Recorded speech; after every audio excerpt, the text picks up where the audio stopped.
Morning to all my Delhi police aspirants. So guys, कैसे हैं आप सब? आई होप आप सभी एकदम स्वस्थ और मस्त होंगे और अपनी तैयारी को फुल डेडिकेशन के साथ मजबूती प्रदान कर रहे होंगे।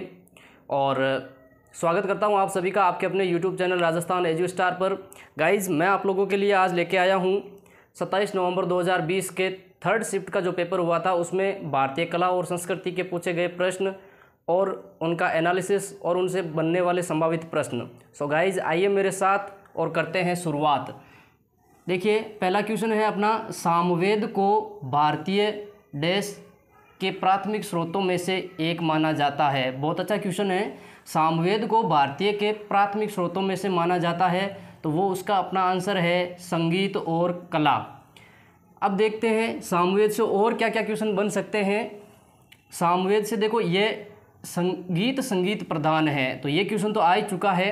और आकार की दृष्टि में सबसे छोटा सामवेद है जो आकार की दृष्टि में, जो अपने 4 वेद हैं उनमें से सबसे छोटा है आकार की दृष्टि में, और चारों वेदों का सार रूप है। इसमें ये आकार में सबसे छोटा होने के साथ ही इसमें चारों वेदों का जो सार है वो इस सामवेद में है।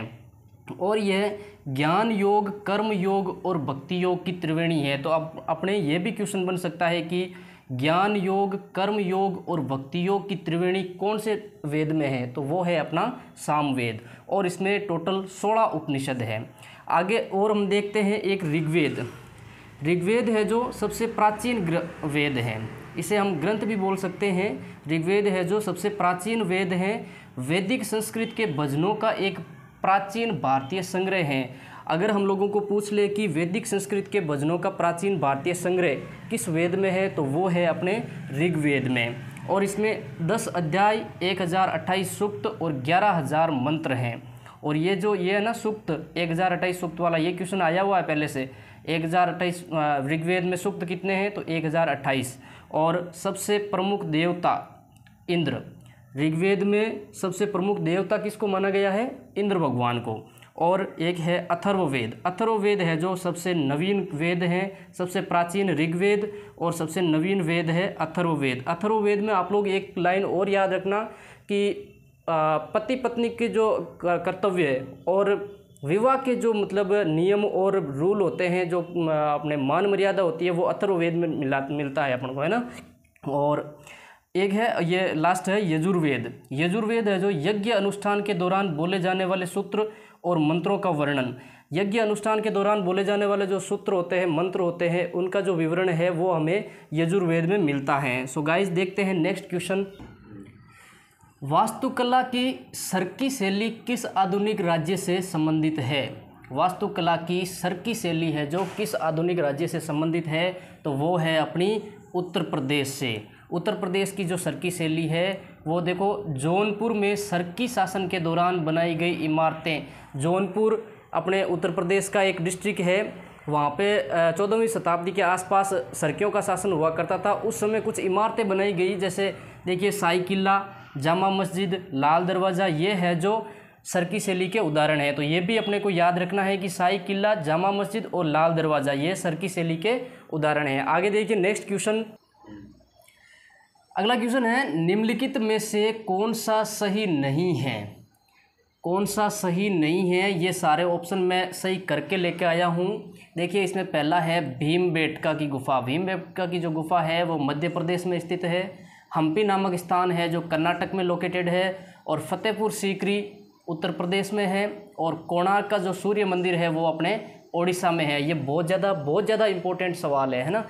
देखिए, अब हम अलग अलग इन सभी का पोस्टमार्टम करते हैं। भीमबेटका जो कि रायसेन मध्य प्रदेश में स्थित है, यह आदि मानव द्वारा बनाए गए शैल चित्रों और शैलाश्रयों के लिए प्रसिद्ध है। ये लाइन याद रखनी है, आदि मानव द्वारा बनाए गए शैल चित्रों और शैलाश्रयों के लिए प्रसिद्ध गुफा कौन सी है, तो वो है अपनी भीमबेटका। और इसको जुलाई 2003 में यूनेस्को द्वारा विश्व धरोहर में शामिल किया गया। किसको? भीमबेटका को। ठीक है। और हम्पी है जो कर्नाटक में स्थित है और ये तुंगभद्रा नदी के किनारे स्थित है। ये भी याद रखना है कि हम्पी कौन सी नदी के किनारे स्थित है, तो तुंगभद्रा नदी के किनारे। और नेक्स्ट है फतेहपुर सीकरी। फतेहपुर सीकरी मुगल सम्राट अकबर द्वारा 1571 में बसाई गई और वर्तमान में ये आगरा ज़िले का नगर पालिका बोर्ड है। तो ये फतेहपुर सीकरी आपको पता चल गया होगा, यूपी में स्थित है, जो कि मुगल सम्राट अकबर द्वारा 1571 में बसाया गया और वर्तमान में ये आगरा ज़िले का नगर पालिका बोर्ड है। और नेक्स्ट है मोस्ट इम्पोर्टेंट, कोणार्क का सूर्य मंदिर। ये ओडिशा में लोकेटेड है और इसका निर्माण है जो राजा नरसिंह प्रथम द्वारा 13वीं शताब्दी में किया गया और इसको 1984 में यूनेस्को द्वारा विश्व धरोहर में शामिल किया गया। सो गाइस देखते हैं नेक्स्ट क्वेश्चन कर दे। अगला क्वेश्चन है, ऐतिहासिक सीढ़ीदार कुआं बावली अग्रसेन की बावली कहाँ पर स्थित है? ऐतिहासिक सीढ़ीदार कुआं बावली अग्रसेन की बावली कहाँ पर स्थित है? ये है अपने दिल्ली। इसको तो ज़्यादा याद रखने की ज़रूरत नहीं है, दिल्ली पुलिस का एग्ज़ाम है तो दिल्ली तो याद रहेगा ही।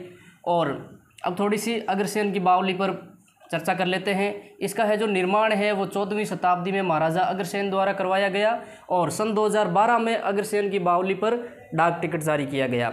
और ये जो बावली है ये भारतीय पुरातत्व संरक्षण और अवशेष अधिनियम 1958 के तहत भारत सरकार द्वारा संरक्षित है और इसे अक्षय की बावली भी कहा जाता है। तो अपने प्रश्न में अगर अग्रसेन की बावली ना देख करके अक्षय की बावली भी लिख सकते हैं, तो इसे अक्षय की बावली भी कहा जाता है अग्रसेन की बावली को, जो कि दिल्ली में स्थित है।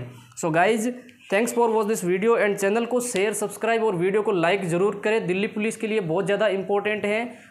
सभी क्वेश्चन है जो प्रीवियस ईयर आए हुए हैं वही मैं लेके आ रहा हूँ और उन्हीं का मैं एनालिसिस करवा रहा हूँ। सो गाइज मिलते हैं नेक्स्ट वीडियो में, तब तक के लिए बाय बाय।